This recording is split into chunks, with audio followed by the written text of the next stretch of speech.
السلام علیکم every one, امید کرتی ہوں سب خیریت سے ہوں گے اور welcome back to another video of this channel. So today's topic is what is NFT and how we can earn from NFT.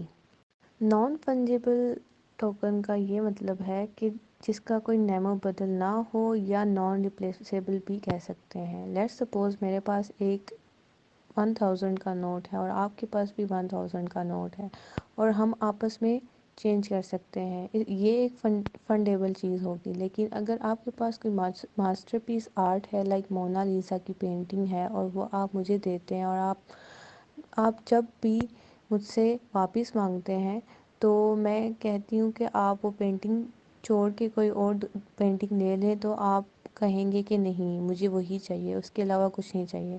تو وہ ہے نان ریپلیسیبل. ایک اور ایگزامپل یہ بھی ہے کہ جیسے ایک آرٹسٹ ہے بیپل، اس کی ایک پکچر سیل ہوئی $69 ملین کی اور وہ ایک انڈین نے خریدی ہے. اچھا، ہمارے ذہن میں ایک سوال لازمی آتا ہے کہ لوگ کیوں خریدتے ہیں یہ چیزیں. آپ یہی سوچ رہے ہوں گے جب انسان کے پاس اتنا زیادہ پیسہ آ جاتا ہے اور اس کو کچھ سمجھ نہیں آ رہا ہوتا کہ کیا کروں، تو وہ لوگ وہی پیسے فزیکل چیزیں خریدنے پہ لگا دیتے ہیں. جیسے رونالڈو کے شوز، رونالڈو کے شارٹس لے لیے یا کوئی ڈیجیٹل آرٹ خرید لی.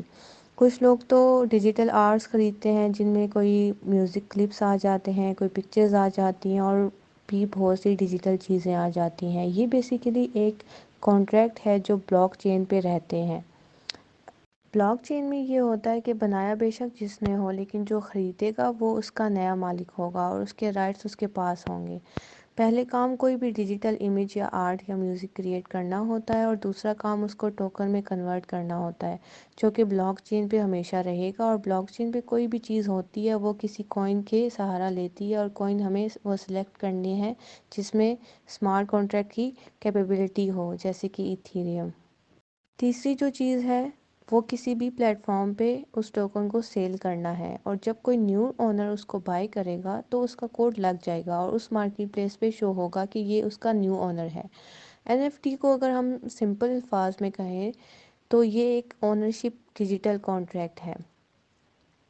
اب آپ اس میں پیسے کیسے بنا سکتے ہیں یا کیسے کما سکتے ہیں، یہ سب چیزیں پروگرام بیسڈ ہیں. جب بھی کوئی پروگرامر NFT کریٹ کرتا ہے اور سیل کرتا ہے تو اس میں ایک چھوٹی کوڈنگ یہ کر دیتا ہے کہ جب بھی اس کی NFT کہیں بھی سیل ہوگی تو جتنی کی سیل ہوگی اس کا کچھ پرسنٹ اس کو جائے گا. اور تو اور جب وہ NFT سیل ہوگی اور جتنی کی سیل ہوگی تو اس کی کچھ پرسنٹ اس کو جائے گی جس سے اس کی یہ ارننگ لائف ٹائم رہے گی.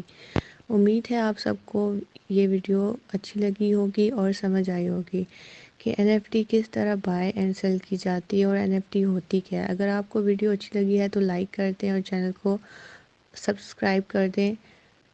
آپ کا بہت بہت شکریہ.